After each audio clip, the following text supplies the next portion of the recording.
দল মত নির্বিশেষে প্রাণ প্রিয় ঢাকাবাসী আল্লাহর দরবারে নত শিরে শুকরিয়া আদায় করছি যে মহান মালিক হাজার হাজার মানুষের ভিতর থেকে বাছাই ছাঁটাই করে কোরআনে কারীম বলবার এবং শুনবার জন্য কবুল করেছে। খুশি হয়ে সবাই উচ্চ আওয়াজে বলছি আলহামদুলিল্লাহ। কোরআনের অনুষ্ঠানে আমরা আসতে পেরে সবাই খুশি তো? আরো আওয়াজ দিয়ে বলেন খুশি। এই পৃথিবীর ময়দানে আল্লাহ রাব্বুল আলামিন আমাদেরকে দেখার জন্য আলাম না জাআল্লাহু আইনাইন। আইনাইন শব্দের শাব্দিক অর্থ হচ্ছে চোখ। মানুষ থেকে শুরু করে আল্লাহর অন্যান্য যত সৃষ্টি আছে আপনি একাধারে তাকিয়ে দেখেন, আল্লাহ দেখার জন্য তাদেরকে দুটো লাইট দিয়েছে। দেয়নি? দেয়নি? সূরা বালাগ 90 নম্বর সূরা 30 নম্বর পারার একেবারে 8 কি 9 নম্বর আয়াতে আল্লাহ রাব্বুল আলামিন এই ব্যাখ্যাটা নোট করেছেন। আল্লাহ তাআলা বলেন, আমি কি বানাইনি তোমাদের জন্য দুটো চোখ? এখন এই চোখ দিয়ে আপনার দৃষ্টি যতদূর যাচ্ছে, আপনি যতদূর তাকিয়ে দেখতে পাচ্ছেন একাধারে তামাম দুনিয়ায় যা কিছু সবকিছুই মালিক আপনার আমার কল্যাণের জন্য বানিয়েছে। সুবহানাল্লাহ বলতে পারেন না? সবগুলোই নিয়ামত। আল্লাহ তাআলা কোরআনে কারিমে নিজে ব্যাখ্যা দিয়েছেন, এই দুনিয়ার ময়দানে আমার নিয়ামত রাজি কেউ কোনোদিন গুণে এই ছোট্ট হায়াতের জিন্দেগিতে শুকরিয়া আদায় করে শেষ করতে পারবে? কারো পক্ষে সম্ভব? সম্ভব না। যত নাজ নিয়ামত আছে আপনি একাধারে তাকিয়ে দেখতে পাচ্ছেন। কোরআনে কারীমের আয়াত অনুসারে বলছি লা ইন শাকারতুম, আল্লাহ পাক বলেন আমার নিয়ামত পাওয়ার পরে কেউ যদি নিয়ামতের শুকরিয়া আদায় করে আমি আল্লাহ তার নিয়ামত যা দিয়েছে আরো বাড়িয়ে দেই। সুবহানাল্লাহ বলতে পারেন না? আমরা কি চাই যে আমাদের নিয়ামত বাড়ুক? আরো জোরে বলেন। তাহলে এবার একটা কাজ করা লাগবে আপনাকে। দুনিয়ায় যা কিছু দেখছেন সবগুলোই তো নিয়ামত। এর ভিতরে শ্রেষ্ঠতম একটা নিয়ামত আল্লাহ মানুষদেরকে দিয়েছেন, তার নাম আল্লাহর কোরআন। কেউ যদি আল্লাহর এই কোরআনের কাছে জিরো হয়ে আসে আমার আল্লাহ তাকে হিরো বানাতে 1 সেকেন্ড সময় নেয় না। হযরত ওমর, হযরত আবু বকর, হযরত আলী, হযরত উসমান দুনিয়ায় বেঁচে থাকতে তারা জান্নাতের সার্টিফিকেট পর্যন্ত অর্জন করেছিলেন শুধু ইসলাম এবং এই কোরআনের কাছে আসার কারণে। এত সম্মান, এত মর্যাদা আল্লাহ বাড়িয়েছেন এই পৃথিবীর ময়দানে। মানুষ আজও তাকিয়ে দেখেন এই মানুষগুলোর জন্য হাত তুলে আল্লাহর কাছে দোয়া করে এবং আল্লাহর কাছে তামান্না, মালিক সন্তান যদি একটা দাও ওমরের মতো যেন বীর সৈনিক হয়। আমাদের এই চাওয়া আছে না? সবাই বলেন আছে না? হযরত ওমর 26 বছর বয়সে ইসলামের কাছে এসেছিলেন, স্যারেন্ডার করেছে, আত্মসমর্পণ করেছে। পুরো জীবন জিন্দেগিটা যতদিন বেঁচে ছিলেন ইসলামের কাছে, কোরআনের কাছে বিলিয়ে দিয়েছে। কোরআন নিয়ামত, যারা আসবে কোরআনের কাছে আমার আল্লাহ তাদেরকে জিরো থেকে হিরো বানাবে। অথচ 96% মুসলমানের দেশে আজ তাকিয়ে দেখেন এদেশের কত মুসলমান পরিচয় বহনকারীরা একাধারে আল্লাহর কোরআনের বিরুদ্ধে কথা বলে যায়, আলেমদেরকে নিয়ে উল্টা পাল্টা কথা বলে, বিভিন্ন রকমের তিরস্কারি শুরু করে দেয়।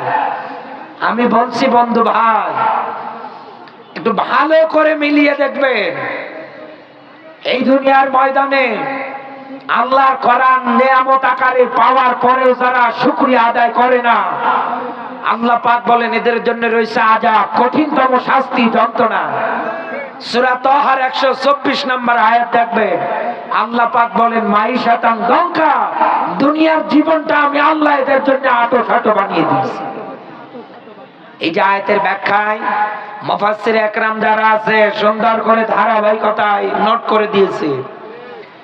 এখানে আঁটো-সাঁটো বলতে কবরের জীবনকে বোঝানো হয়েছে, দুনিয়ার জীবন না। কারণ একটা মানুষের দুনিয়ার জীবন লঙ্কা সংকীর্ণময় হয় না, হয় কবরের জীবনটা। কারণ সে যদি পাপী হয়, ইসলামের বিরুদ্ধে, কোরআনের বিরুদ্ধে যদি জীবনটা পার করায়, এই লোকটা কবরে যাওয়া মাত্রই কবরে এমন ভাবে চাপ দেবে, ডান পাজর ভেঙে বাম পাজর ঢুকবে, বাম পাজর ভেঙে ডান পাজর ঢুকবে। কি অসহ্য যন্ত্রণা তাকে ওই জায়গার মধ্যে সহ্য করা লাগবে। এটা তো কবরের শাস্তি। আল্লাহর কোরআন নিয়ামত আকারে পাওয়ার পরেও দুনিয়ায় যারা মানবে না, তাদের শাস্তি তো কবরে এরকম। আর দুনিয়ায় দেখবেন লক্ষ লক্ষ টাকার মালিক যদি চা খায় এক কাপ, তাও চিনি ছাড়া খাচ্ছে। ছেলেটা হাতে গাঁজা ডলছে, এত বিচার, এত কিছু, তারপরেও দেখবে লাভ নেই। মেয়েটা পরকীয়ায় আসক্ত, ঘরের বউটা পর্যন্ত কথা শোনে না। শেষ পর্যন্ত লোকটা করবে কি? নিজেই নিজের জীবনটাকে শেষ করে দিচ্ছে। আজ পরিবারগুলোতে জরিপ চালিয়ে দেখেন, যেখানে আপনি কোরআনের নিয়ম নীতি পাবেন না, ওই জায়গার মধ্যে এই রকম জিনিসগুলো ভরে গিয়েছে। এই জন্যই তো রসুলের হাদিস, লা তাজআলু বুয়ুতান মাকাবির। রসুল জানিয়েছেন, তোমরা তোমাদের ঘরগুলোরে কবর বানাবে না। কারণ যে ঘরে কোরআনের তেলাওয়াত হয় না, নিয়ম নীতি চলে না, ওটা ঘর না, ওটা উজাড় গৃহ, শয়তানের কারখানা। এমনকি যেই বডিতে পর্যন্ত আল্লাহর কোরআনের নিয়ম নীতি নেই, ওটা বডি না, ওটা শয়তানের কারখানা। এবার এই হাদিস অনুসারে মিলিয়ে দেখেন তো, আজ আমাদের ঘরগুলোতে কি কোরআনের তেলাওয়াত আছে? বলেন, আছে? তেমন নেই। ম্যাক্সিমাম পরিবারগুলোতে আজ আপনি তাকিয়ে দেখবেন, একাধারে যা চালাচ্ছে সব ঘরগুলোতে সিনেমা। এক কথা বলেন না কেন? ভরপুর, কোরআনের তেলাওয়াত নেই। বাস্তবতার আলোকে আপনি আমার কথাটা মিলিয়ে নিয়ে যান। আমি আপনাকে বলছি বন্ধু, রসুল এই জায়গার মধ্যে বাইতাং শব্দ না দিয়ে বইতা দিয়েছে কেন? এখানে ঘর বলতে শুধু থাকার ঘর না। আপনি যে থাকার জন্য যে শেল্টারটা আবিষ্কার করেছেন বা ঘরটা থাকার জন্য বানিয়েছেন চার দেয়ালের, শুধু এতটুকু না। সমাজ জীবন একটা ঘর, রাজনৈতিক জীবন একটা ঘর, অর্থনৈতিক জীবন একটা ঘর। একটা মানুষের জন্ম থেকে শুরু করে মরার আগ পর্যন্ত যতগুলো সেক্টর তাকে ধাপে ধাপে পার করতে হয়, সব জায়গায় আল্লাহর কোরআন ব্যতীত মানব রচিত কোনো আইন চলবে না। যদি চালাতে হয়, চালানো লাগবে কি? আরো জোরে বলে। তাহলে আপনার নিয়ামত বাড়াবে কে? এজন্য তো আল্লাহ ব্যাখ্যা দিয়েছে, হুদাল্লিন নাস। এ কোরআন আমি দিয়েছি জিন্দা মানুষদের জন্য, লিতুখরি জান্নাসা মিনাজ যুলুমাতি ইলান নূর। এ কোরআন তাদেরকে অন্ধকারের পথ থেকে আলোর পথের রাস্তা দেখাবে। এখানে আলেম যারা আছে জিজ্ঞাসা করে দেখেন, জুলুমাত মানে রাতের অন্ধকার না, সমুদ্রের নিচের পানির অন্ধকার না, গুহার অন্ধকার না। জুলুমাত মানে দুইটা অর্থকে বোঝাচ্ছে। এক নম্বরে ভালো করে বুঝবে, আমি আমার মূল আলোচনার ভিতরে এবার প্রবেশ করছি।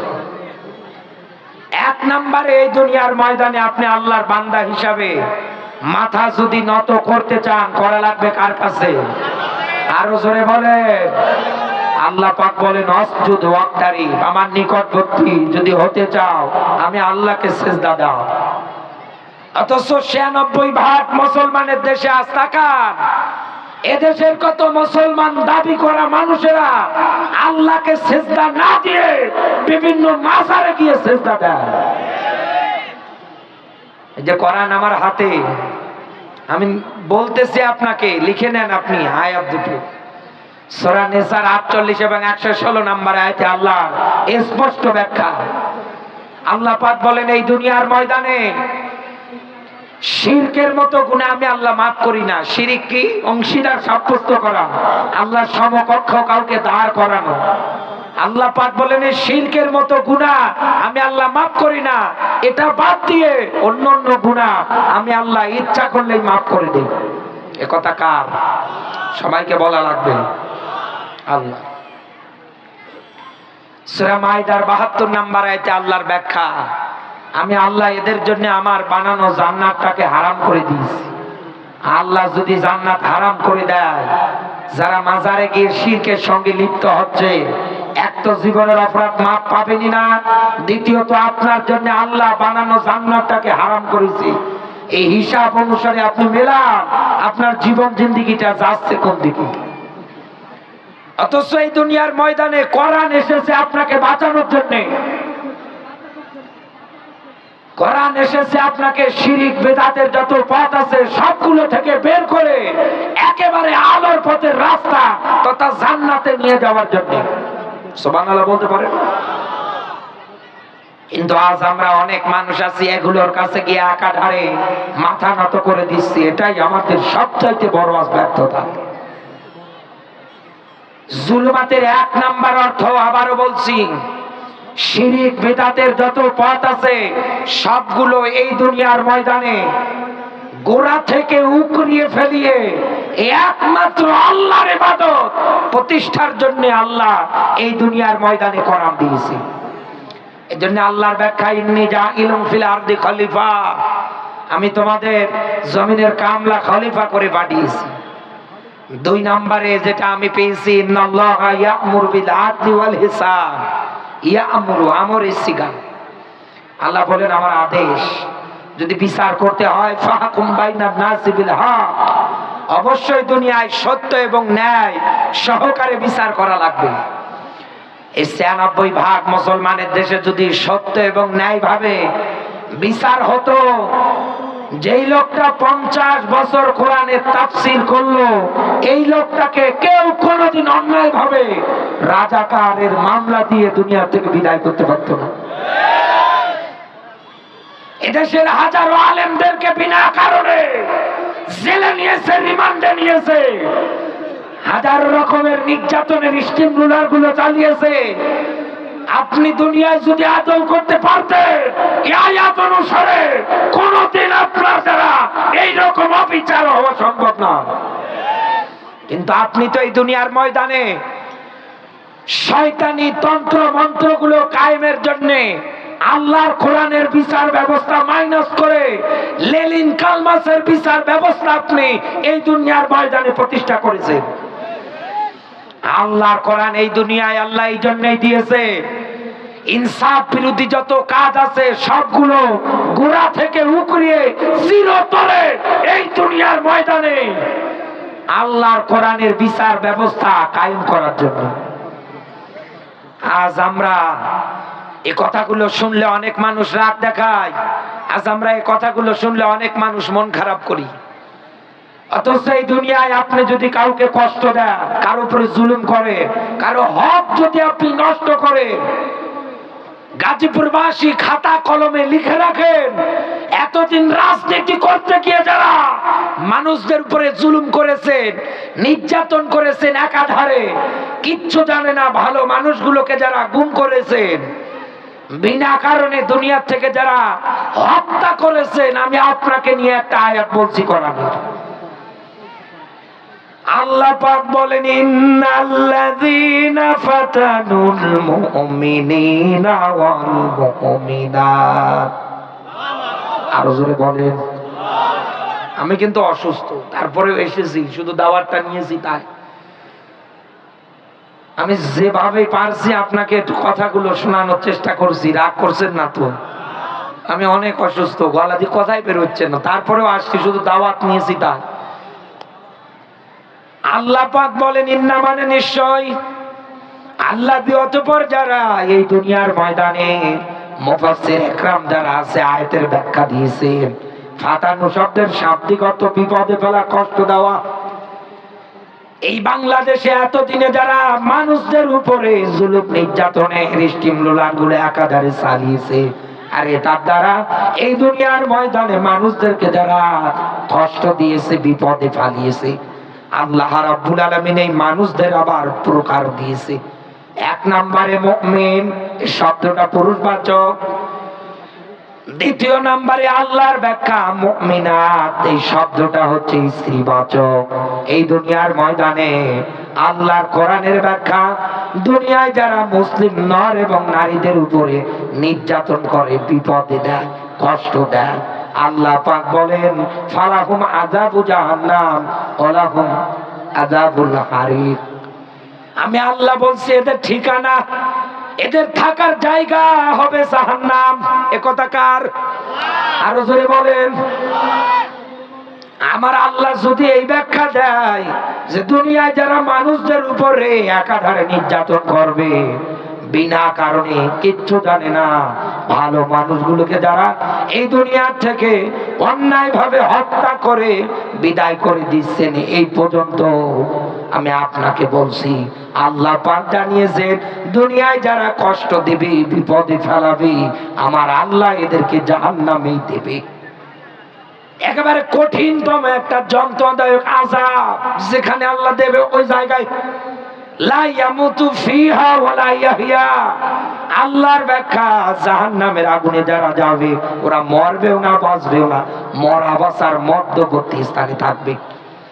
গাজীপুর বাসী এবার হিসাব মেলান তো, মরণের পরে আল্লাহ যদি আপনাকে জাহান্নামে দেয় আর ওই জায়গার মধ্যে যদি আপনি অনন্তকাল ধরে জ্বলতে শুরু করেন, আপনি এই জাহান্নামের দ্বার প্রান্তে যাওয়ার আগেই ডাক দিয়ে বলবেন কুনতু তুরাবা, আল্লাহ আজকে আমি যদি মাটি হয়ে যেতাম, আমি যদি মাটি হয়ে যেতাম।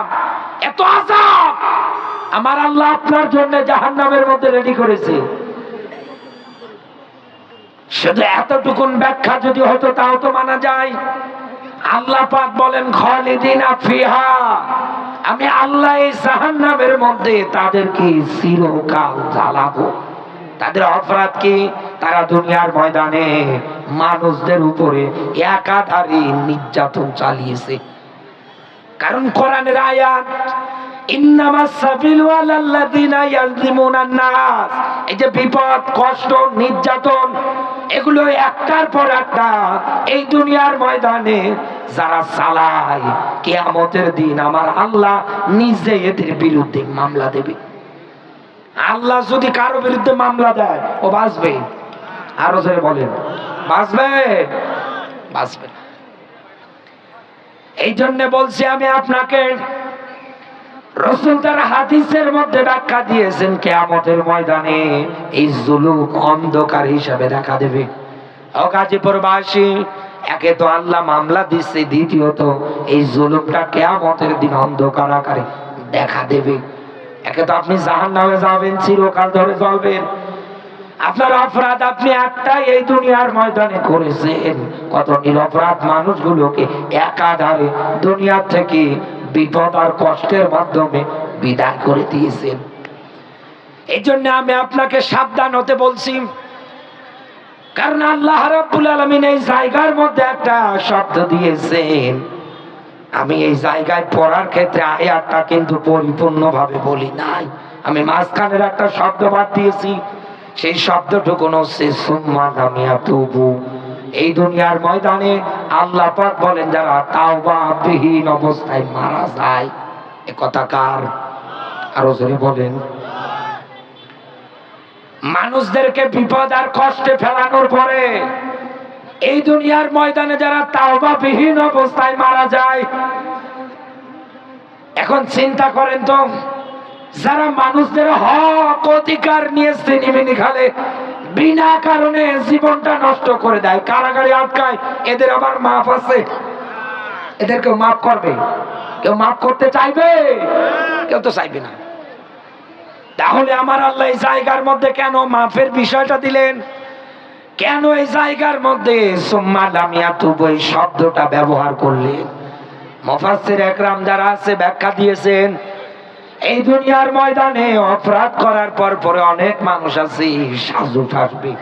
যেমন ব্যারিস্টার সুমন কোরআনের পাখিকে রাজাকারের তালিকার লিস্টে এনেছিল, এখন বেটা যায় নামাজ আর তাসবিহ ছাড়া নাকি কোনো কিছু বোঝে না।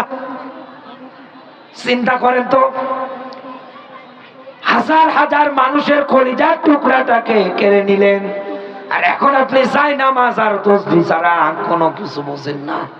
আপনার দল ক্ষমতায় নেই, আপনার কেউ এখন কোন জায়গার মধ্যে কোনোভাবে কোন জায়গায় দায়িত্ব পালন করতে পারছে না, আর আপনি এখন জায়নামাজ আর তাসবিহ নিয়ে পড়ে আছেন।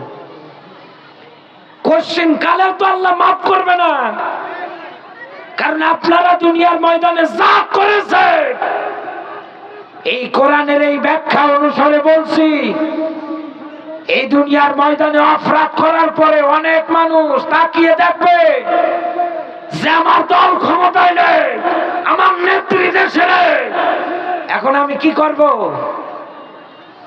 শেষেও আপনি যেমন বলেন, আমিও ইসলামী আন্দোলনের একজন কর্মী, এতদিন বাতিলের যারা পা চেটেছে, আপনি ঢাকার অলিতে গলিতে তাকিয়ে দেখেন, তারাও এখন আপনার সঙ্গে সুর মিলিয়ে বলে আমরাও ইসলামী আন্দোলনের কর্মী। এতদিন জালেমদের পা চেটেছে, এখন ওরাও এসে স্লোগান দিচ্ছে আমরাও বিএনপি করি। এক কথা বলে না কেন? কারণ এগুলো যদি না বলে মানুষ ওদের পিটিয়ে দুনিয়া থেকে বিদায় করবে। কারণ ওরা দুনিয়ার ময়দানে যা করেছে তা তো মানুষ ভুলে যায় নাই, অক্ষরে অক্ষরে মনে রেখেছে। কি অপরাধ ছিল এই লোকটা? কেন তাকে তোমরা দুনিয়া থেকে ইনজেকশনের মাধ্যমে বিষ প্রয়োগ করে বিদায় করলে? কি অপরাধ ছিল মতিউর রহমান নিজামীর? কি অপরাধ ছিল কাদের মোল্লার, মীর কাসেম আলী? আজ যদি তারা বেঁচে থাকতেন, দেখতেন মানুষ তাদেরকে কিরকম শ্রদ্ধা সহকারে স্মরণ করত। যে জায়গায় যেত লক্ষ লক্ষ লোক গিয়ে জমায়েত হতো। আজহারি ভাই 4 বছর পর দেশে আসার পরে যদি 30 লক্ষ, 35 লক্ষ, 25 লক্ষ মানুষ হয়, কোরআনের পাখিটা একবার যদি এই কাশেমপুরের কারাগার থেকে বের হতে পারতো, বাংলার কোন এমন কোন মাঠ নেই যেই মাঠের মধ্যে জায়গা দেওয়া যায়, কোথাও জায়গা দেওয়া যেত না। ও বাংলার মুসলমান যারা আছেন, এই দুনিয়ার ময়দানে অপরাধ করার পরে জালেমেরা এরকম করে নিজেকে সাধু ভেবে নেবে, জায়নামাজ আর তাসবিহ নিয়ে টেপবে আর ডাক দিয়ে বলবে, আল্লাহ তুমি আমারে মাফ করো, রব্বানা আতিনা ফিদ দুনিয়া হাসানা ওয়া ফিল আখিরাতি হাসানা ওয়া কিনা আযাবান নার। আল্লাহ দুনিয়ার কল্যাণ দাও, আখিরাতের কল্যাণ দাও, ওয়া কিনা আযাবান নার। আল্লাহ জাহান্নামের আগুন থেকে বাঁচাও। আপনি আল্লাহর কাছে জাহান্নাম থেকে বাঁচতে চান, অথচ ওই আল্লাহ নিজে ব্যাখ্যা দিয়েছেন, হাল আদুল্লুকুম আলা তিজারাতিন তুনজিকুম মিন আযাবিন আলীম। আমি আল্লাহ তোদের বলছি একটা ব্যবসার সন্ধান, যেই ব্যবসা করলে তুনজিকুম মিন আযাবিন আলীম, জাহান্নামের কঠিনতম আযাব শাস্তি থেকে আমি আল্লাহ তোমাদের বাঁচাবো। এ কথা কার? আরো জোরে বলেন, বাঁচাবে কে? তুমিনুনা বিল্লাহি ওয়া রাসূলিহি ওয়া তুজাহিদুনা ফি সাবিলিল্লাহ। আল্লাহ পাক বলেন, এই দুনিয়ার ময়দানে আমি আল্লাহ ও আমার রাসূলের উপরে ঈমান রাখবে। দ্বিতীয় নম্বরে জান আর মাল দিয়ে আল্লাহর রাস্তায় লড়াই করা লাগবে, সংগ্রাম করা লাগবে। এই দুইটা কাজের আঞ্জাম দুনিয়ায় যারা দিতে পারবে, আমার আল্লাহ তাদেরকে নিজ দায়িত্বে জাহান্নাম থেকে বাঁচাবে। এখন আপনার জীবনে ইসলামী আন্দোলন নেই, আপনি দুনিয়ার ময়দানে লেনিন কালমার্ক্সের মতদর্শ দিয়ে রাজনীতি করেন, আর এতদিনে আপনি মানুষদের উপরে জুলুম করে এখন আপনি বলেন যে আমি ভালো হয়ে গেলাম। আপনি তো এখানে ব্যাখ্যাই জানেন না। আমার বন্ধুরা, এই দুনিয়ার ময়দানে হক হচ্ছে 2 প্রকার। 1 নম্বরে হকুল্লাহ। কার হক?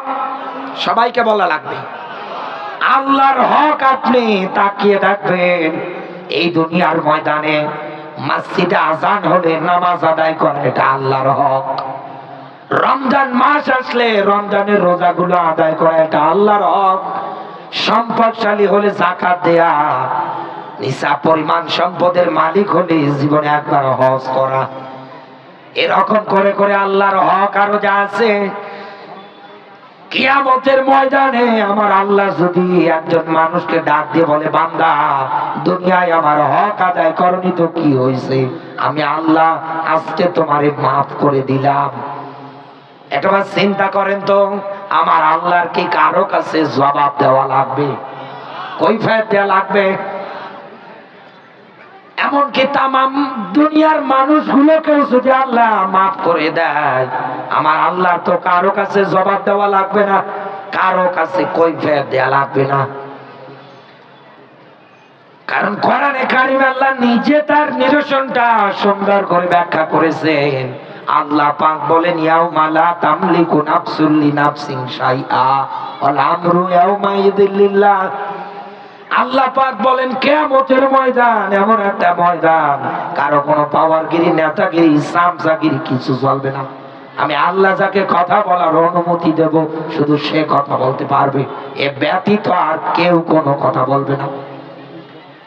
এই হকগুল্লাহ, আল্লাহর হক যদি আল্লাহ কিয়ামতের ময়দানে ইচ্ছা করে মাফ করে দেয়, আমার আল্লাহর তো কারো কাছে কৈফিয়ত জবাব দেওয়া লাগছে না, এটা আল্লাহর ব্যাপার।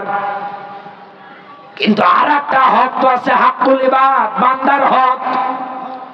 আপনি রাজনীতিতে এসে এই 16-17 বছরে কারো জীবন থেকে 14 বছর বিনা কারণে কেড়ে নিয়েছেন। আপনি অন্যায় ভাবে কাউকে 3 বছর, কাউকে 10 বছর একাধারে আয়না ঘরে পর্যন্ত আটকিয়েছেন। এত নির্যাতন আপনি চালালেন। ওনার স্ত্রীর হক ছিল, মা বাবার হক ছিল, সন্তানের হক ছিল, সারা বাংলার মানুষদের হক ছিল, তামাম বিশ্বের মানুষদের হক ছিল। সবাই মনের মধ্যে তামান্না আশা নিয়েছিল কোরআনের পাখিটা আবার ময়দানে আসবে, কিন্তু আপনারা আসতে দিলেন না। তাকে দুনিয়া থেকে পর্যন্ত আপনারা বিদায় করে দিলেন।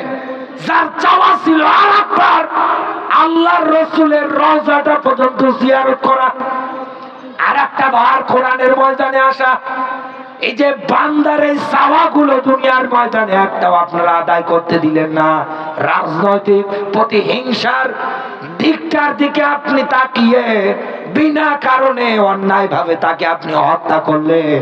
শুনে রাখেন বন্ধু, এখন যে আপনি হাত তুলে দোয়া করেন, আল্লাহ তুমি আমারে মাফ করে দাও, আরে ভাই এটা তো আল্লাহর হক না, এটা তো বান্দার হক।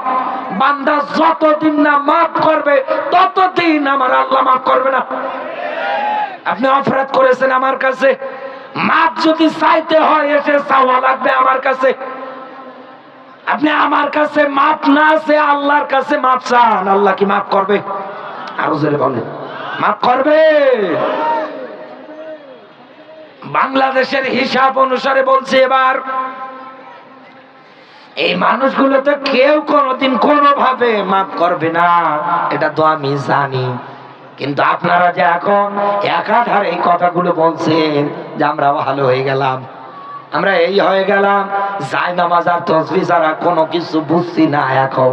আরে ভাই আপনাকে বলছি আমি, এই যে যেদিন আমির হামদা ভাই কারাগার থেকে বের হওয়ার পরে ওনার বাড়িতে আমি গিয়েছিলাম, আমার জীবনের প্রথম সাক্ষাৎ এনার সঙ্গে। এর আগে আমি ওইভাবে তাকে সরাসরি কোনো জায়গায় দেখি নাই।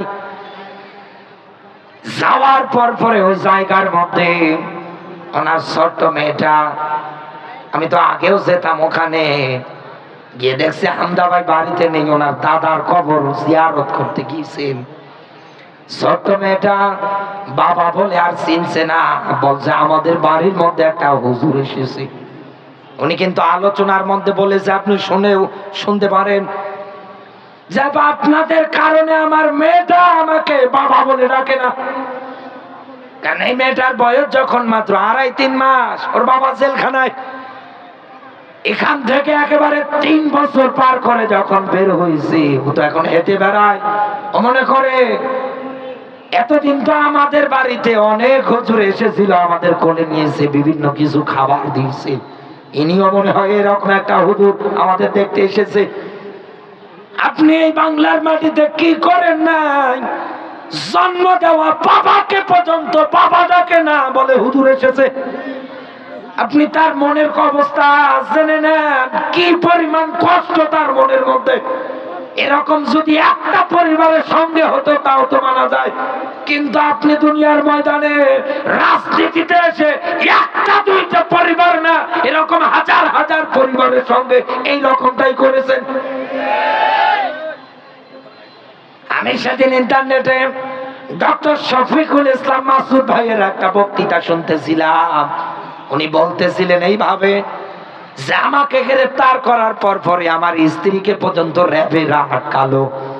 একটা পর্যায়ে চতুর্দিকে টানা হেঁচড়া শুরু করে দিয়েছে।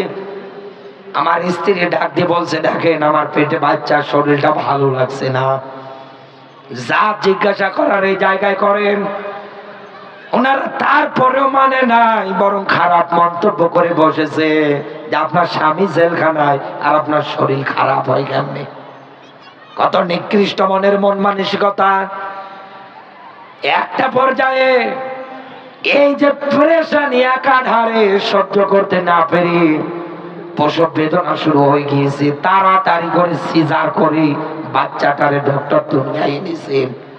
শেষে কয়েক মিনিট পরে বাচ্চাটা দুনিয়া থেকে বিদায় নিয়ে চলে গিয়েছে।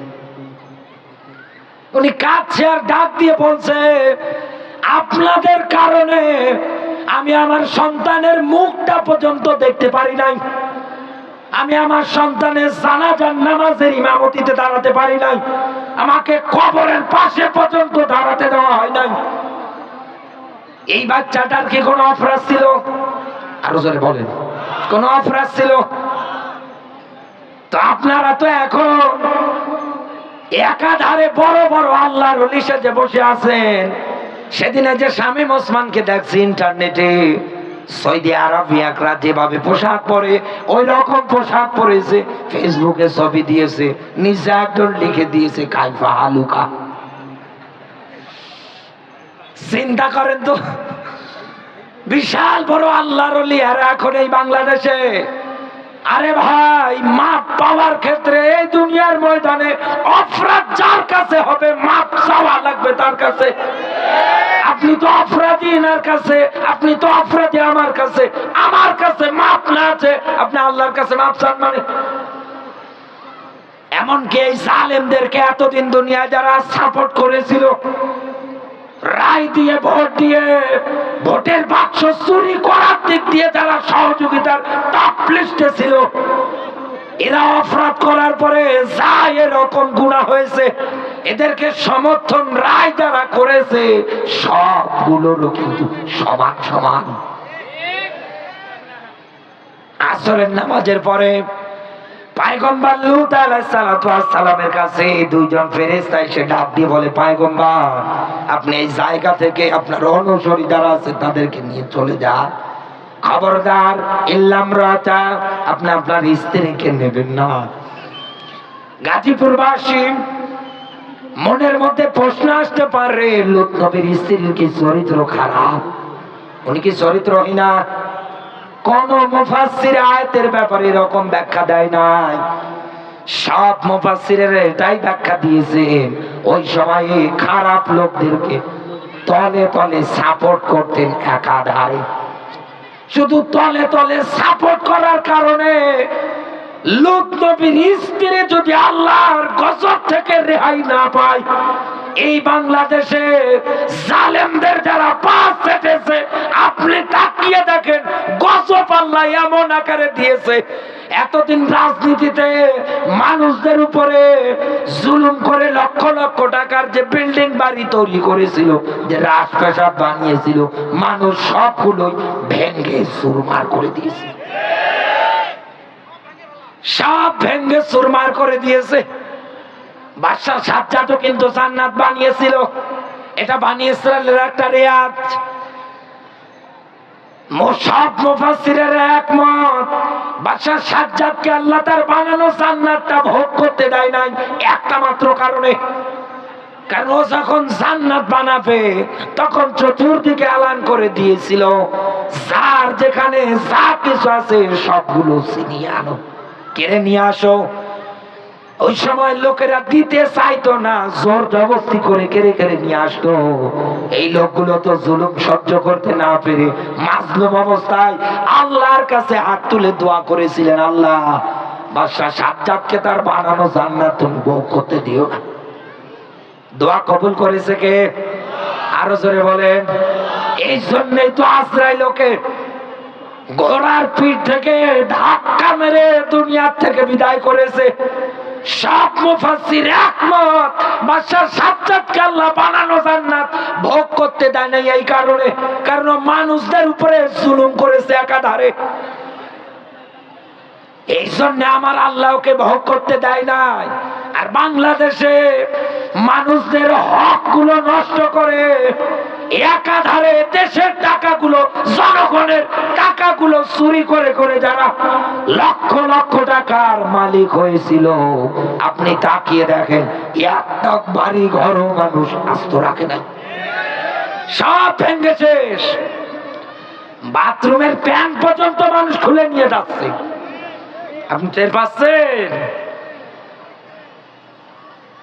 এই জন্য বলতেছি আমি আপনাকে একটা আরবি প্রবাদ, কামা তাদিন উতুদান, যেমন কর্ম তেমন ফল। এক কথা বলবো কেন? দুনিয়ায় যার যেমন কর্ম হবে তার তেমন ফল হবে। আপনি এরকম কর্ম করেছেন, এই জন্য এখন আপনি এরকম ফল পাচ্ছেন। এই জন্য বলছি আপনাকে বন্ধু, আমি হকের বিষয়ে খুব সেনসিটিভ থাকা লাগবে। এখানে অনেক মা বাবা বসে আছে, ছেলেদের নামে সব সম্পত্তি গুলো লিখে দেয়, কিন্তু মেয়ের নাম কিছুই দিতে চায় না। মেয়েরও তো হক আছে, ছেলেকে 2 ভাগ দেন, মেয়েকে 1 ভাগ দেন, এটা ইসলামের নীতি। আপনি সব ছেলের নামে লিখে দেন, মেয়েকেটাকে কিছু দেন না। এই অবস্থায় যদি মারা যান, কিয়ামতের দিন আপনাকে জাহান্নামে যাওয়া লাগবে। এখন আপনি যদি বলেন যে আমি যেতে রাজি আছি, আমার অসুবিধা নেই, আমি আয়াতও জানি, ফাযাক্কির ইন্নামা আনতা মুযাক্কির লাস্তা আলাইহিম বিমুসাইতির। নবী আপনাকে পুলিশ দারোগা করে পাঠাই নাই যে মানুষ পিটিয়ে দুনিয়ায় হেদায়েত করা লাগবে। নবী যার ইচ্ছা হয় মানবে, যার ইচ্ছা হয় মানবে না। যারা মানবে না, আমি আল্লাহ নিজেদেরকে আগুনে জ্বালাবো। এ কথা কার? আরো জোরে বলেন কার? একটু জিকির করেন সুবহানাল্লাহ।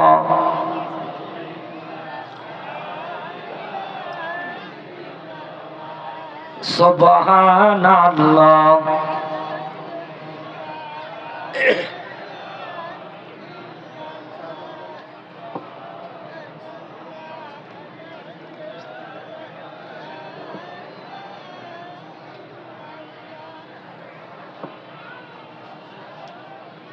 সুবহানাল্লাহ, আলহামদুলিল্লাহ,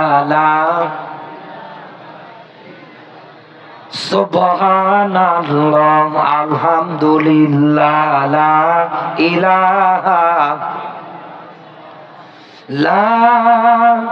ইলাহা ইল্লাল্লাহু মুহাম্মাদুর রাসূলুল্লাহ। গাজীপুরবাসী, আমি আপনাকে যেটা বোঝাতে চাচ্ছিলাম, এই দুনিয়ার ময়দানে অপরাধ করার পরেও দুনিয়ায় যারা আল্লাহর কাছে সাধু সাজে মাপ চায়, এই মাপ চাওয়ার ক্ষেত্রে আবার 2টা নিয়ম মেনটেন করতে হবে। এটা না করে এই দুনিয়ার ময়দানে ঢালাও ভাবে যারা আল্লাহর কাছে মাপ চায়, আমার আল্লাহ এদেরকে কোনোদিন মাফ করবে না। আল্লাহর হক যদি আপনি নষ্ট করেন, আল্লাহর কাছে মাপ চান তো আল্লাহ মাফ করবে। মাফ করবে না? করবে না? এটা আল্লাহর বিষয়। কিন্তু হাক্কুল ইবাদ যেটা আছে, বান্দার হক, বান্দার কাছে মাপ চাওয়া লাগবে আপনাকে। বান্দা যতদিন না মাফ করে না, ততদিন আমার আল্লাহ মাফ করবে না। এটাই আয়াতের ব্যাখ্যা, এটাই সিদ্ধান্ত আল্লাহ। যেহেতু আমরা একটা পয়েন্ট আকারে কথা বলতেছিলাম, ইন্নাল্লাহা ইয়া'মুরু বিল আদলি ওয়াল ইহসান, ভারসাম্য, ইনসাফপূর্ণ বিচার ব্যবস্থা, ন্যায় শান্তিপূর্ণ একটা সমাজ গঠন। গাজীপুরের মুসলমানেরা নবীজির জীবনী পড়ে দেখেন, মার খেয়েছেন, জুলুম নির্যাতনে সহ্য করেছেন একাধারে। সেজদায় যদি যেতেন তো মরা উঠে নারী পরিগুলো চাপিয়ে দিতেন। এত জুলুম, এত নির্যাতন সহ্য করার পরে রাসূল কোরআন হাতে নিয়ে বলেছিলেন, খায়রুল কুরুনি করনি, আমার যুগটাই হচ্ছে সর্বশ্রেষ্ঠ যুগ। সুবহানাল্লাহ বলতে পারেন না? রাসূল মার খালেন, নির্যাতন সহ্য করলেন, 82 বার ডাইরেক্ট ইনডাইরেক্ট মারার টার্গেটে পড়লেন। এত কিছু একাধারে সহ্য করার পরেও রাসূল কিন্তু এই কোরআন হাতে নিয়ে বলেছিলেন, আমার যুগটাই হচ্ছে সর্বশ্রেষ্ঠ যুগ। আগামীতে আপনি এই দুনিয়ার ময়দানে সর্বশ্রেষ্ঠ এরকম একটা যুগ যদি দেখতে চান, আল্লাহর কোরআন ব্যতীত মানব রচিত কোনো বিধান দিয়ে সম্ভব না। রাসূল জানিয়েছে, মান ক্বালা বিহি সাদাকা, দুনিয়ায় যারা কোরআন দিয়ে কথা বলে এরাই কেবল সত্য কথা বলে। এই দুনিয়ার ময়দানে কোরআন দিয়ে যারা বিচার করে এরাই কেবল দুনিয়ায় ন্যায় বিচার করতে পারে। যেহেতু আগামীতে আমরা ন্যায় এবং সত্য ইনসাফপূর্ণ একটা বিচার ব্যবস্থা কায়েমের জন্য চেষ্টা চালাচ্ছি। কারণ আমরা এই বাংলাদেশে একাধারে দুই বুবু শাসন দেখেছি, চাচা এরশাদকে দেখেছি। এক কথা বলে না কেন? কেউ কোনোদিন এই সমাজের মধ্যে শান্তি আনতে পারে নাই। কেউ হাতে নিয়ে বলতেও পারে না যে আমি নিজে গ্যারান্টি দিচ্ছি এটা ডাকাত মুক্ত দেশ, আমি নিজে গ্যারান্টি দিচ্ছি এটা চোর মুক্ত দেশ। এরকম কেউ গ্যারান্টি দিতে পারে নাই। পেরেছে? আরো জোরে বলেন। কেউ কোনোভাবে পারে নাই। বরং যারা যে যেখানে একাধারে নির্বাচনে পাশ করার পরে দায়িত্ব পালন করেছিল, আপনি তাকিয়ে দেখেন সে ওই জায়গা থেকে জনগণের লক্ষ লক্ষ কোটি কোটি টাকা চুরি করেছে আর পাচার করেছে। যে যেখানে দায়িত্ব পাচ্ছে সে সেখানে লুটে ফুটে খাওয়ার চিন্তা ভাবনা করছে। কিন্তু আল্লাহর কোরআন এই দুনিয়ার ময়দানে এরকম সব চিন্তাধারাগুলোকে বদলিয়ে ফেলে সুন্দরভাবে দুনিয়ায় ইনসাফপূর্ণ একটা সমাজ পুরস্কার দেওয়ার জন্য এই দুনিয়ার ময়দানে এসেছে। আর এটার পক্ষে আমাদের ভূমিকা রাখা লাগবে। যেহেতু রাসূল করেছেন, আমাদেরও করা লাগবে। নাকি দরকার নেই? আরো জোরে বলেন। এটা করতে গেলে আপনার কর্মসূচি কি এবার বলছি। আল্লাহ পাক বলেন, আলতাকুম মিনকুম উম্মাতুন ইয়াদউনা ইলাল খায়র। সূরা আলে ইমরান 3 নাম্বার সূরা 4 নাম্বার পারা 104 নাম্বার আয়াত। আল্লাহ পাক বলেন তোমাদের মধ্যে একটা দল থাকা দরকার। দল কয়টা? সবাই বলেন। বাংলাদেশে এবার মিলিয়ে দেখেন হাজার হাজার দল, 22 দল, 20 দল, 14 দল, 15 দল আছে না নেই? এত দল, মানুষ যত তার চাইতে দল বেশি। এক কথা বলেন না কেন? কোরআনের আয়াত দল করতে গেলে করা লাগবে একটা, কারণ এই একটা দল আল্লাহর কাছে উত্তম। নবীজির হাদিস, কিয়ামতের ময়দানে আমার উম্মত যারা হবে 73টা কাতার দাঁড়াবে, 72 কাতার যাবে জাহান্নামে, আর একটা কাতার যাবে জান্নাতে। এই হাদিস, এই কোরআনের আয়াত এবার মেলাই। এই দুনিয়ার ময়দানে ওই জান্নাতি দলটা তো এইটাই। দুনিয়ায় যারা রাজনীতি সংগঠন করতে গিয়ে কর্মসূচি হাতে নিয়েছে, ইয়ামুরুনা বিল মারুফ, সৎ কাজে আদেশ, 2 নম্বরে অসৎ কাজ যেখানে, ওই জায়গার মধ্যে বাধা। আল্লাহ পাক বলেন, উলাইকা হুমুল মুফলিহুন। উলাইকা শব্দ ইসমে ইশারা। আমার যেমন হাতের আঙ্গুল আছে, আমার আল্লাহরও কুদরতের আঙ্গুল আছে। আল্লাহ দেখাচ্ছেন উলাইকা, এই দলটা আমি আল্লাহর কাছে সফল কাম। সুবহানাল্লাহ বলতে পারেন না? বাংলাদেশের এবার হিসাব মেলান। যতগুলো দল আছে তার ভিতরে অনেক দল আছে যারা সৎ কাজে রাত দেখায়। একটা কোরআনের মাহফিলের আয়োজন করবেন, কত জায়গায় কত রকম আপনাকে কথাবার্তা শোনা লাগছে। এক কথা বলে না কেন? এটা তো সৎ কাজ। এই বাংলাদেশের রাজনীতির ক্ষেত্রে টাকা কত মানুষ আছে এই কোরআনের মাহফিল গুলো পর্যন্ত বন্ধ করে দিচ্ছে। কত জায়গার মধ্যে আলেমদেরকে স্টেজে পর্যন্ত উঠতে দিচ্ছে না, কত জায়গার মধ্যে বাধা দিচ্ছে। আল্লাহর কোরআন বলছে দল করতে গেলে সৎ কাজের আদেশ চালানো লাগবে। কিসের অনুমতি কোরআনের মাহফিল হবে? কারো হাত পা ধরা লাগবে না। কিন্তু বাংলাদেশের অবস্থা বড় বেখেয়াল। আপনি পোস্টারে যদি নাম পর্যন্ত না দিতে চান, অন্য কাউকে যদি রাখতে চান, আপনার এই মাহফিল পর্যন্ত করতে দেবে না। এটাই বাস্তবতা, আপনাকে মেনে নেওয়া লাগবে। এই জন্য আমি আপনাকে বলছি, যেহেতু আমরা আগামীতে সব জালেমদের অবসান ঘটিয়ে আল্লাহর কোরআনের নিয়ম নীতি কায়েম করতে চাই। চোর যদি চুরি করে ফাঁকত আইদিয়া হোমা, সে মহিলা হোক আর পুরুষ হোক, ওর হাত কাটা লাগবে। জেনা ব্যভিচারে লিপ্ত হলে মিয়াতা জালদা ওরে 100 করে দৌড়া মারা লাগবে।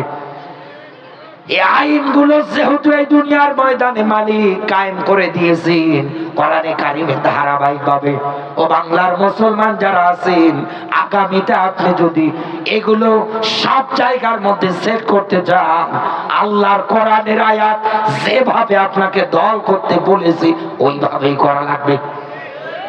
কারণ আল্লাহর ব্যাখ্যা, ওমা ইয়াবতাগি গায়রাল ইসলামি দীনান ফালাই ইউকবালা মিনহু। আল্লাহ পাক বলেন, ইসলাম বাদ দিয়ে, কোরআন বাদ দিয়ে কারো যদি ব্যক্তি চলে, কারো যদি পরিবার চলে, কারো যদি রাজনীতি হয়, কেউ যদি দল পর্যন্ত করে, আল্লাহ পাক বলেন ফালা ইউকবালা মিনহু, একটাও আমার আল্লাহ কবুল করে না। আহুয়া ফিল আখিরাতি মিনাল খাসিরিন। আর এই লোকগুলো কিয়ামতের ময়দানে ক্ষতিগ্রস্তের কাতারের মধ্যে দাঁড়াবে। গাজীপুরবাসী এবার মেলান, আল্লাহর কোরআনের অন্য আয়াত বলছি, দুনিয়ায় আপনি কেন সৎ কাজে আদেশ দেবেন? কারণ আল্লাহর ব্যাখ্যা, কুনতুম খায়রা উম্মাতিন উখরিজাত লিন-নাস। আল্লাহ পাক বলেন, আমি তোমাদেরকে মানুষের মধ্য থেকে শ্রেষ্ঠ করে বের করেছি। কেন জানো? এই দুনিয়ার ময়দানে তোমরা সৎ কাজে আদেশ দিবা আর অসৎ কাজগুলোতে বাধা দিবা। এই বাংলাদেশে আমার দৃষ্টিতে একটা মাত্র সংগঠন জীবন বাজি রেখে সৎ কাজগুলোর আঞ্জাম দেয়, সেটাই বাংলাদেশ জামাত ইসলামী। হাসতে হাসতে জীবন দেবে, এরপরেও বাতিলের কাছে মাথা নত করবে না। এই সমাজে তারা কোনোদিন কোন জায়গায় কোন গান বাজনা অশ্লীল নৃত্য দৃশ্য সাপোর্ট করবে না। কারণ তারা জানে ফাকাত দল্লা দলালাম বাইদা, এগুলো আল্লাহর পথ থেকে মানুষদেরকে দূরে সরে নিয়ে যাওয়ার মাধ্যম। ও বাংলার মুসলমান, এই হিসাব অনুসারে আমরা দুনিয়ার ময়দানে যদি রাজনীতিটা করতে পারতাম, সব মুসলমান গুলো যদি এই প্ল্যাটফর্মে এসে ঐক্যতার কাতারে সামিল হতে পারতো, এই বাংলাদেশে কোনোদিন কোন জালেম নতুন করে তৈরি হওয়ার স্বপ্ন দেখতো না। কিন্তু আমরা তো মানি না, আমরা পারি না। আপনি দুনিয়ার ময়দানে সৎ কাজের আদেশ আর অসৎ কাজে বাধা দিতে গিয়ে, আল্লাহর কোরআনের এই ঘোষিত দল করতে গিয়ে যদি মারাও যান, আপনার জন্য পুরস্কার আছে। আর এই দলের কর্মী সমর্থক যারা হবে, তাদের জন্যও আমার আল্লাহ পুরস্কার রেখেছেন মরণের পরে। কারণ রাসূল জানিয়েছেন, আল্লাহর পথে লড়তে গিয়ে কোনো মানুষের শরীর থেকে এক ফোঁটা রক্ত যদি জমিনে পড়ে, আমার আল্লাহ সঙ্গে সঙ্গে তার জীবনের অপরাধগুলো মাফ করে দেয়। কবরে, মিজানে, হাসরে, ফুলসিরাতে কোনো জায়গায় চিন্তা নেই। আল্লাহ ডাক দিয়ে বলবে, ফাম্মা মান উতিয়া কিতাবাহু বিয়ামিনিহি, বান্দা এই যে আমল নামা আমি আজকে তোমার ডান হাতে দিলাম। এই কারণেই দিলাম, কারণ কিয়ামতে আমি আল্লাহ রাব্বুল আলামিন জানি জালেম যারা আছে তারাও এই জায়গার মধ্যে উপস্থিত হবে। সুম্মা ইলাইনা তুরজাউন, সবাই দাঁড়াবে। আর এই জায়গার মধ্যে আমি আল্লাহ তোমাদের এত সম্মানিত, এত মর্যাদা দিচ্ছি এই কারণে, কারণ দুনিয়ায় তোমরা আমাকে পাওয়ার জন্য ত্যাগ স্বীকার করেছো, কষ্ট স্বীকার করেছো, হাজারো জুলুম নির্যাতনের স্টিমুলাস চালিয়েছে। এরপরেও বাতিলদের কাছে তোমরা মাথা নত করো নাই। আমি আল্লাহ যেভাবে চলতে বলেছি ওইভাবে চলেছো। এই জন্য আমার তোমার ক্ষেত্রে ব্যাখ্যা, আমি আল্লাহ আজকে তোমার হিসাবটা পর্যন্ত একেবারে সহজ করে দিলাম। বাংলার মুসলমান যারা আছে, আল্লাহ সর্বশেষ আল্লাহর পথে লড়াকু সৈনিক যারা হয়, শাহাদাতের মর্যাদা পেয়ে যারা মারা যায়, আমার আল্লাহ তাদেরকে ডাক দিয়ে বলবে, আজকে তোমার আহাল বর্ডার থেকে 70 জন মানুষের জন্য আমার কাছে সুপারিশ করো। আমি আল্লাহ বলছি, আজকে তোমার সুপারিশ আমি আল্লাহ গ্রহণ করব। একমাত্র শহীদ যারা আছে তাদেরকে আল্লাহ কথা বলবে। এখানে আলেম যারা আছে জিজ্ঞাসা করে দেখেন আপনি। এই জন্য কোরআনে কারিমে আল্লাহ রাব্বুল আলামিন নিজে ব্যাখ্যা দিয়েছে। আল্লাহ পাক বলেন, মিনান নাফিকিনা ওয়াস সিদ্দিকিনা ওয়াস শুহাদাই ওয়াস সালিহিন ওয়া হাসুনা উলাইকা রাফিকা। বলেন আল্লাহু আকবার। আল্লাহ বলেন, আমার কুদরতের আঙ্গুলে ইশারা করা, আমি নিজে এই জায়গায় উলাইকা ইসমে ইশারা শব্দ দিয়ে আঙ্গুল দিয়ে দেখাচ্ছি। এই দুনিয়ায় বন্ধু হিসাবে যদি নিতে চাও, 4 প্রকার মানুষ তোমাদের উত্তম বন্ধু। তার 1 নম্বরে মিনান নাফিকিন, দুনিয়ায় যারা নবী, এখন তো নবী রাসূল দুনিয়ায় নেই, কোন জায়গার মধ্যে আমরা তাদের দেখতেও পারছি না। এক কথা বলে না কেন? রাসূলের উপরে কিতাব আল্লাহ নাযিল করেছেন, আছে রাসূলের সুন্নাহ মোবারক আছে, তিনি রেখে গিয়েছেন আমাদের জন্য। ও বাংলার মুসলমান, তাহলে আপনি বন্ধু হিসাবে কাকে নেবেন? এই জন্যই রাসূলের হাদিস, আল উলামা ওয়ারাসাতুল আম্বিয়া, আমার পর পরে এই দুনিয়ার ময়দানে নাইবে নবী তারা, দুনিয়ায় যারা আলেম। এ কথা বলে না কেন? আলেমের মধ্যেও আবার ভাগ আছে। ওমান আযলামু মিম্মান কাতামা শাহাদাতান ইনদাহু মিনাল্লাহ। এই দুনিয়ার ময়দানে আলেম তো না যে কোরআনের হক সত্য কথা জানার পরেও গোপন করে দেয়, এটা সবচাইতে বড় জালেম দুনিয়ায়।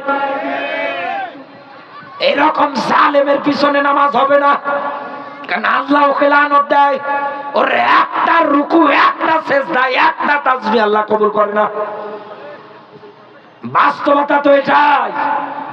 কিন্তু আজ আমরা এই দুনিয়ার ময়দানে আলেম সেনার ক্ষেত্রে অনেক মানুষ আছে ভুল করে, কানে হাত দিয়ে কত মানুষকে ডাকবে, শুধু কবরের নিচে ওয়াজ করবে।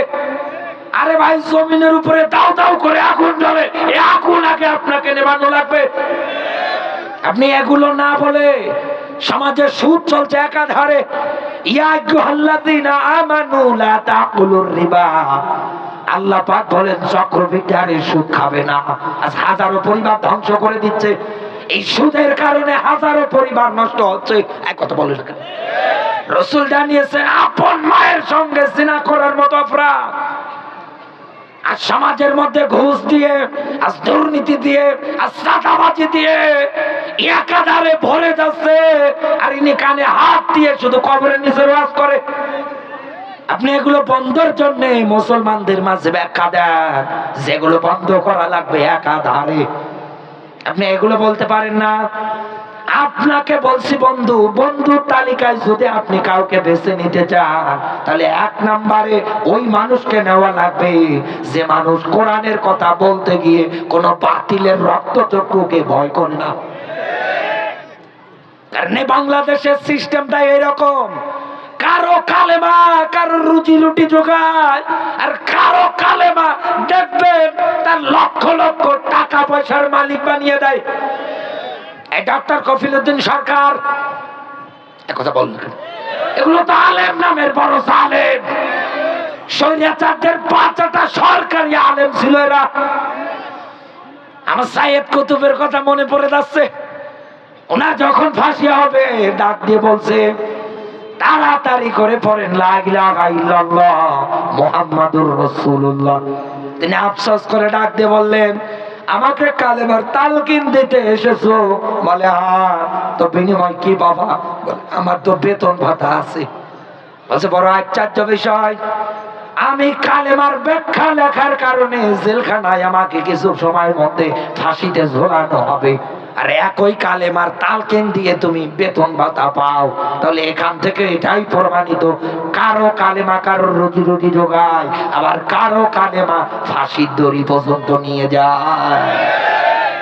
এই দুনিয়ার ময়দানে বন্ধুর তালিকায় যদি আপনি কাউকে নিতে চান, এরকম মানুষের নেওয়া লাগবে।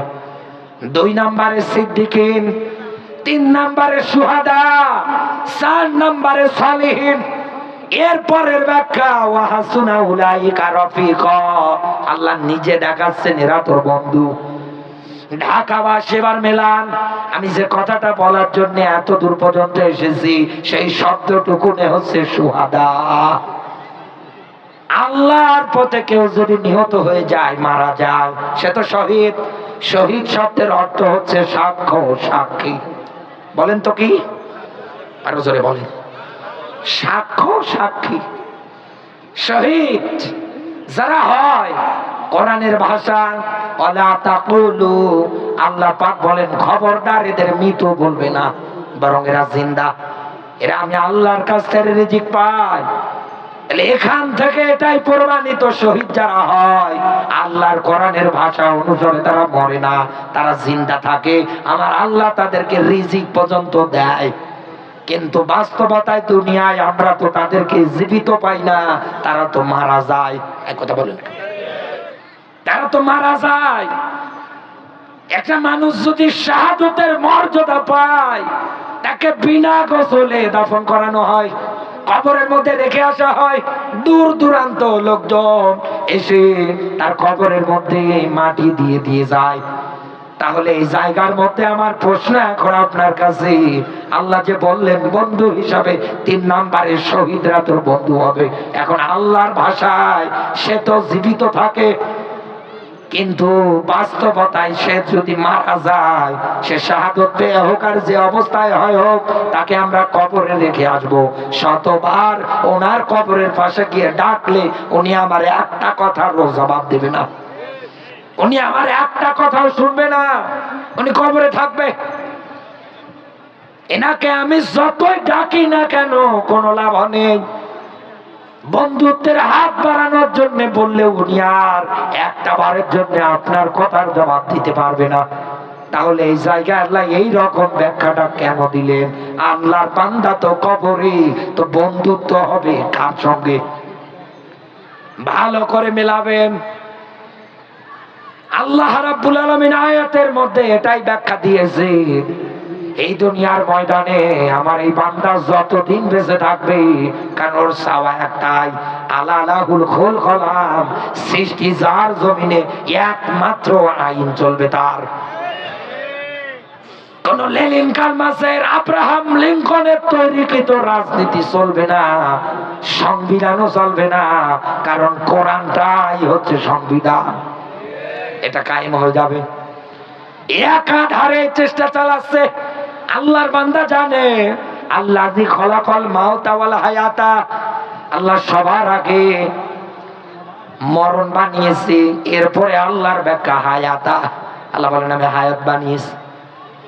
যেই লোকটা ইসলামী আন্দোলন করে, যেই লোকটা কোরআন প্রতিষ্ঠার জন্য ভূমিকা রাখে, এই লোকটা দুনিয়ায় জানে কখন কোন জায়গায় আমাকে জালেমেরা বিনা কারণে দুনিয়ার থেকে বিদায় করে দেবে, আমি নিজেও জানি না। আমি যদি মারা যাই, আমার একটাই তামান্না থাকবে, আমি যেন শাহাদতের পেয়ালা পান করি। আল্লাহ যেন আমাকে শাহাদতের মর্যাদা দিয়ে বরণ করে নেয়। ও গাজীপুরের মুসলমানেরা, আল্লাহ রাব্বুল আলামিন এটাই বুঝিয়েছে, বন্ধুত্ব যদি এই লোকটার সঙ্গে শহীদদের সঙ্গে করতে চাও, তাহলে এই লোকগুলো যতদিন দুনিয়ায় বেঁচে থাকবে ততদিন রায় দিয়ে, ভোট দিয়ে, সমর্থন দিয়ে তার পাশে থাকা লাগবে। এক কথা বলেন না কেন? আপনাকে তাকে সাপোর্ট করা লাগবে। ডক্টর শফিকুর রহমান স্যারকে বলা লাগবে আপনি সামনের দিকে এগিয়ে যান, আমরা আপনার পিছনে আছি। এই পৃথিবীর কোন জালেম অপশক্তি আপনার শরীরে ফুলের টোকাও দিতে পারবে না। আপনি এগিয়ে যান। এই অবস্থায় চলতে চলতে শাহাদতের মর্যাদা পেয়ে যদি মারা যায়, কিয়ামতের দিন আল্লাহ ডাক দিয়ে বলবে তোরা হালবড়ার থেকে আজকে 70 জন মানুষের জন্য আমার কাছে সুপারিশ কর। ওই দিন ডাক দিয়ে বলবে মালিক, এগুলো আমার 3 কায়েমের বন্ধু, আল্লাহ এদেরকে না নিয়ে জান্নাতে যাব না। সুবহানাল্লাহ বলতে পারেন না?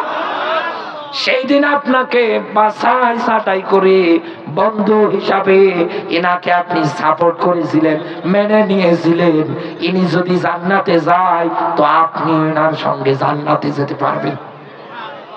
এটাই তো বুঝিয়েছে আল্লাহ। কিন্তু আমরা এই দুনিয়ার ময়দানে না বোঝার কারণে অনেক মানুষ আছি মন খারাপ করি, অনেক মানুষ আছি রাগ দেখাই।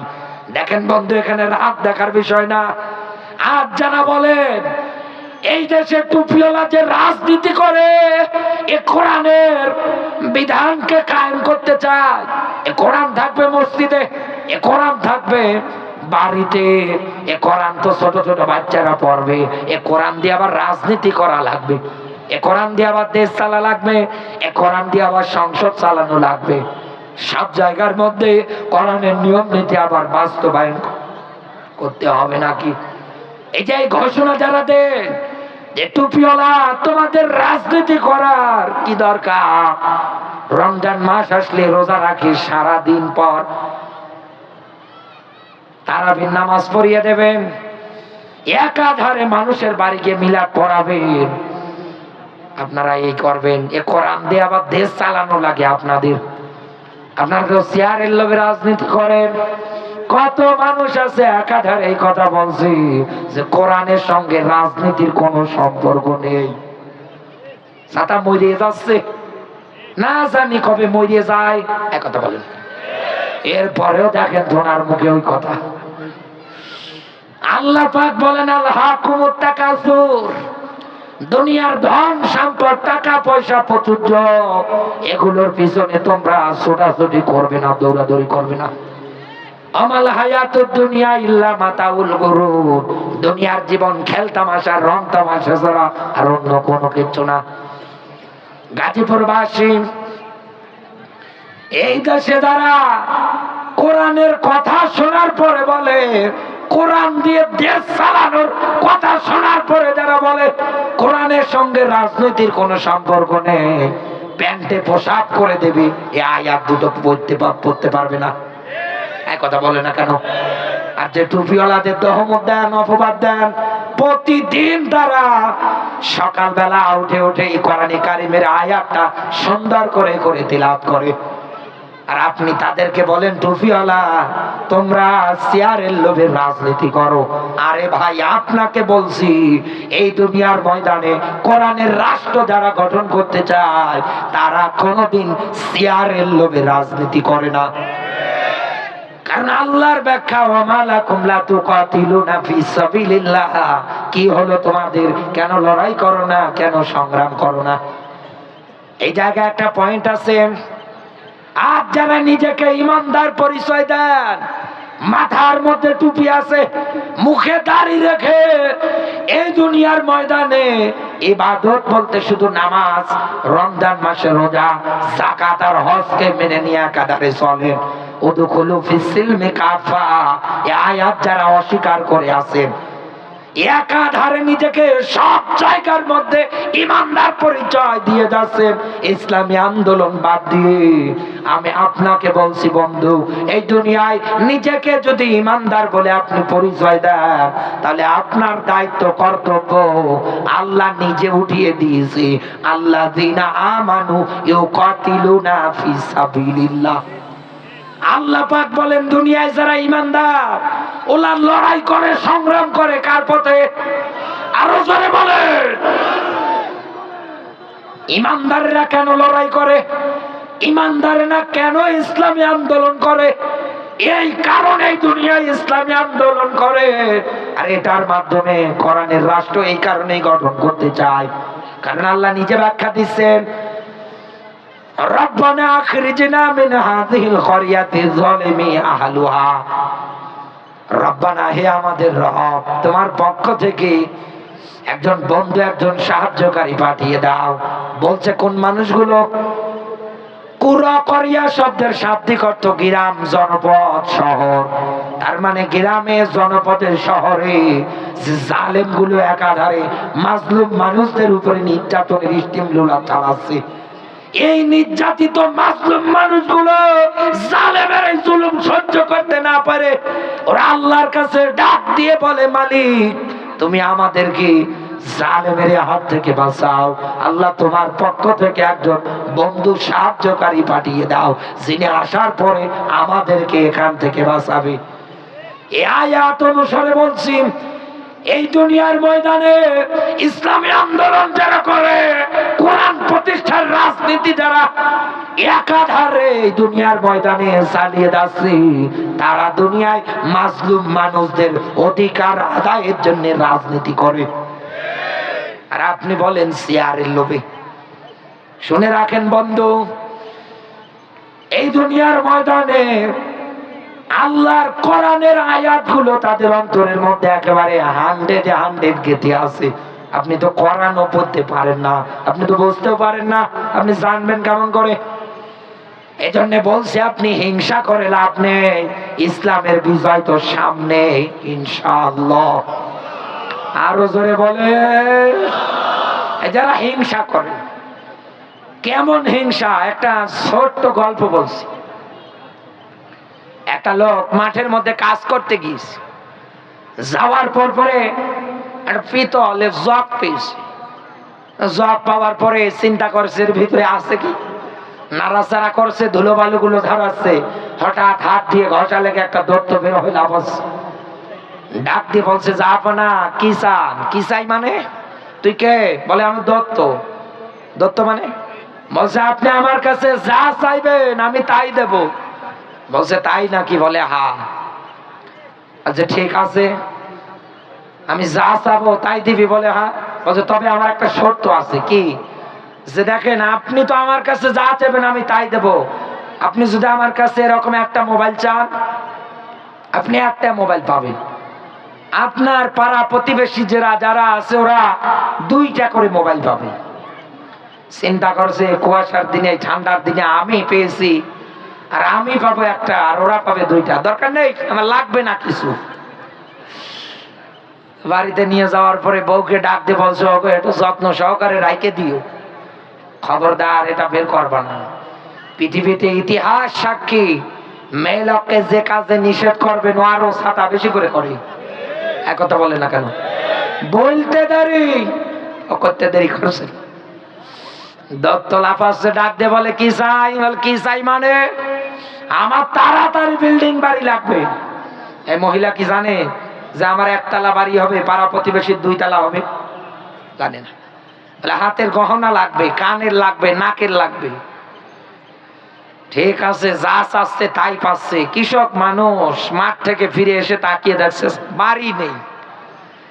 এলাকায় যত বাড়ি ছিল সব রাজপ্রাসাদ হয়ে গিয়েছে। চিন্তা করছে সর্বনাশ, এখন তো আমার বউ এই হাকিকত সম্পর্কে জানেও না যে আমরা 1 তলা বাড়ি পেয়েছি, পাড়া প্রতিবেশী 2 তলা। তাড়াতাড়ি করে বাড়ি খুঁজে যাওয়ার পরে ওর বউরে ডাক দিয়ে বলছো, গো নিষেধ করলাম তাও শুনলে না, তাড়াতাড়ি নিয়ে আসো। বাইরে নিয়ে আসার পরে ঘষা দিয়েছে তো দত্ত বের হয়ে লাফাচ্ছে। ডাক দিয়ে বলে, জাহাপনা কি চান? ওই আমার কিছু লাগবে না, বাড়ি গাড়ি যা, শত 1 তলা পেয়েছি, আর পাড়া প্রতিবেশী তো আমার চাইতে অনেক বড় লোক। তবে আমার একটা চাওয়া তোর কাছে, এখন তুই আমার 1 চোখ কানা কর। কারণ এর চিন্তা এখন এটাই যে আমার যদি এখন 1 চোখ কানা হয়, পাড়া প্রতিবেশী 2 চোখে কানা হয়ে যাবে। বাংলাদেশের রাজনীতি করার ক্ষেত্রে তাকান, কত মানুষ আজ কোরআনের রাজনীতি যারা করে এদের জনপ্রিয়তা দেখে এইরকম করে চুলকাচ্ছে। এই কথা বলে আপনি আটকাতে পারবেন না। আপনিও দুনিয়ায় মাজলুম মানুষদের অধিকার আদায়ের জন্য চেষ্টা চালান, দল করেন, সংগঠন করেন, মানুষ আপনার জন্য জীবন দেওয়ার জন্য প্রস্তুত হয়ে যাবে। কিন্তু আপনি তো তা করেন না। আরে ভাই, একটা সন্তান জন্ম দিতে যতটা কষ্ট না, তার চাইতে জন্ম নিবন্ধন বানাতে বেশি কষ্ট। বেটারা টাকা ছাড়া কেউ কিচ্ছু বোঝে না। এটাই তো দুনিয়ার নিয়ম, এটাই তো বাস্তবতা। এই বাংলাদেশে কোরআনের রাজনীতি যারা করে, আল্লাহর কোরআনের আয়াত অনুসারে যারা দল করে, এরা সমাজে কোনোদিন ঘুষকে প্রতিষ্ঠিত হতে দেবে না। কারণ তারা জানে কিলাহুমা ফিন্নার। দুনিয়ায় যারা ঘুষ দেয়, যারা নেয়, যারা সাক্ষী থাকে, রাসূল জানিয়েছেন সবগুলো জাহান্নামে যাবে। এক কথা বলেন না, কোথায় যাবে? আরো জোরে বলেন। সবগুলোই যাবে জাহান্নামে। এই সমাজের মধ্যে অন্যায়, অবিচার, জুলুম, নির্যাতন তারা কোনোদিন প্রতিষ্ঠিত হতে দেবে না। তারা কোনোদিন কোন মানুষের উপরে অন্যায় ভাবে মিথ্যা মামলার রেশানলে ফেলে লক্ষ লক্ষ টাকাগুলো হাতিয়ে নিতে দেবে না। কত গায়েবী মামলা এতদিনে হয়েছে টের পাচ্ছেন? গতকালকে রাতের বেলা ছিলাম আমি সেই ঘোড়াঘাট দিনাজপুর, ওখানে মাহফিল শেষ করে এই পর্যন্ত এসেছি জার্নি করে করে অসুস্থ শরীর নিয়ে। তো